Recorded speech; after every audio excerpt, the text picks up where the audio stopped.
नमस्कार साथियों, मैं जावेद खान एडवोकेट स्वागत करता हूं आप सभी का शोर न्यूज इंडिया यानी सर्च ऑफ रियलिटी में। साथियों, आज हम बात करने जा रहे हैं माननीय उच्च न्यायालय इलाहाबाद द्वारा पारित उस आदेश के बारे में जो इंटरफेथ मैरिजेज यानी अंतर धार्मिक विवाह व लिव इन रिलेशनशिप के संबंध में पारित किया गया है। यह आदेश writ C number 41127 of 2025 Noori and another versus state of UP and 4 others में पारित किया गया है। ये आदेश 23 फरवरी 2026 का है। इस रिट के साथ ही 11 और रिटें भी इसमें शामिल की गई हैं। इस प्रकार कुल 12 कपल्स द्वारा ये रिटें दाखिल की गई थीं, जिनमें से कुछ महिलाएं ऐसी थीं जो हिंदू पुरुषों के साथ रह रही थीं और मुसलमान महिलाएं थीं। इसी तरह कुछ हिंदू महिलाएं थीं जो मुस्लिम पुरुषों के साथ रह रही थीं। इन महिलाओं का यह कहना था कि वो अपनी मर्जी से रह रही हैं, अपनी फ्री विल के साथ रह रही हैं और उन्होंने अपने लाइफ पार्टनर के साथ जीवन जीने का फैसला किया है। परंतु उन लोगों को उनके परिजनों द्वारा धमकियां दी जा रही हैं, उनके परिजनों से उनकी जान को खतरा है। साथ ही तृतीय पक्ष के लोग भी उनकी जान के दुश्मन बने हुए हैं, तृतीय पक्ष के लोगों से भी उनकी जान को खतरा है। इस प्रकार इन लोगों ने अपनी सुरक्षा के लिए माननीय उच्च न्यायालय इलाहाबाद में गुहार लगाई। माननीय उच्च न्यायालय इलाहाबाद ने इन लोगों की रिटों को स्वीकार करते हुए ये मामला आर्टिकल 21 कॉन्स्टिट्यूशन ऑफ इंडिया के तहत आने वाला माना और ये कहा कि स्टेट गवर्नमेंट की ये बाउंडेड ड्यूटी है कि उसके प्रत्येक सिटीजन की प्राण एवं दैहिक स्वतंत्रता सुनिश्चित हो सके और किसी भी तरह का खतरा उनके जीवन में उत्पन्न न हो सके। ना तो उनके परिजनों द्वारा कोई खतरा कारित किया जा सके और ना ही किसी तृतीय पक्ष द्वारा उनके विरुद्ध कोई खतरा कारित किया जा सके। इस याचिका का विरोध करते हुए जो स्टेट काउंसिल थे उन्होंने अपने तर्क प्रस्तुत किए। उनका यह कहना था कि इन लोगों ने, इन रिटों के पिटिशनर्स ने यूपी एंटी कन्वर्जन लॉ के सेक्शन 8 और 9 के तहत इंटरफेथ मैरिज करने के लिए जो प्रोविजंस बताए गए हैं उन प्रोविजंस के तहत कहीं कोई आवेदन नहीं किया है और ना ही विशेष विवाह अधिनियम के तहत इस तरह की मैरिज करने के लिए जो प्रोविजन बनाए गए हैं उसमें भी कोई आवेदन किया है। माननीय उच्च न्यायालय इलाहाबाद ने इस मामले में कहा कि यह मामला पिटिशनर्स का एक दूसरे के साथ रहने का स्वेच्छा से फैसला लिए जाने से संबंधित है।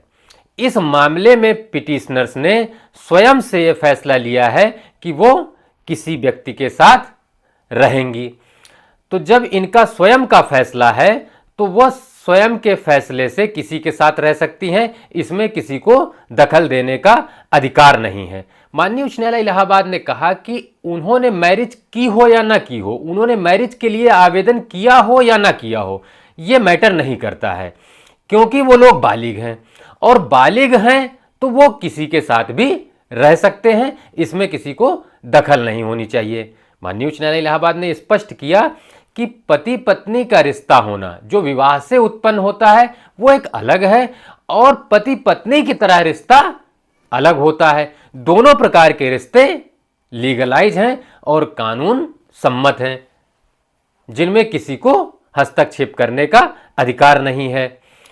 जैसा कि घरेलू हिंसा से महिलाओं का संरक्षण अधिनियम 2005 में इस तरह के रिश्तों का जिक्र किया गया है, जिसमें कहा गया है कि पति पत्नी की तरह जो रिश्ते में रह रहे हैं उनके मामले में भी घरेलू हिंसा के उपबंध लागू होंगे। लिहाजा इस मामले में घरेलू हिंसा अधिनियम के भी उपबंधों को माननीय उच्च न्यायालय इलाहाबाद ने बताया है।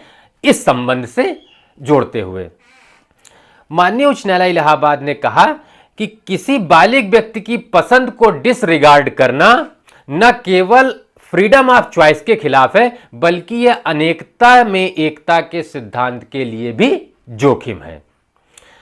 अपने आदेश में माननीय उच्च न्यायालय इलाहाबाद ने कहा कि भारतीय संविधान के अनुच्छेद 21 के तहत प्रत्येक व्यक्ति को अपनी मर्जी का जीवन साथी चुनने का अधिकार है और उन्हें सिर्फ इसलिए इस अधिकार से वंचित नहीं किया जा सकता कि वह लोग अलग अलग धर्म के हैं। आगे यह भी कहा कि लिव इन रिलेशनशिप ना तो प्रतिबंधित है और ना ही अपराध है और ना ही यूपी एंटी कन्वर्जन लॉ के तहत इसको प्रतिबंधित किया गया है। यूपी एंटी कन्वर्जन लॉ के तहत इंटरफेथ मैरिजेज को भी प्रतिबंधित नहीं किया गया है, बल्कि उसके तहत इसको रेगुलेट किए जाने की बात कही गई है। और अगर कोई इंटरफेथ मैरिज करना चाहता है तो उसके लिए कुछ कंडीशंस हैं, उसके लिए कुछ फॉर्मेलिटीज हैं, उसके लिए कुछ प्रोविजंस हैं जिनके तहत उन्हें आवेदन करना होगा। अदालत ने कहा कि इस न्यायालय को इस तरह के मामलों में आदेश पारित करते समय यह देखना नहीं होता है कि पिटिशनर्स हिंदू हैं या मुसलमान हैं, वो महिलाएं किस धर्म की हैं और किस धर्म के पुरुषों के साथ रह रही हैं, यह भी नहीं देखना होता है।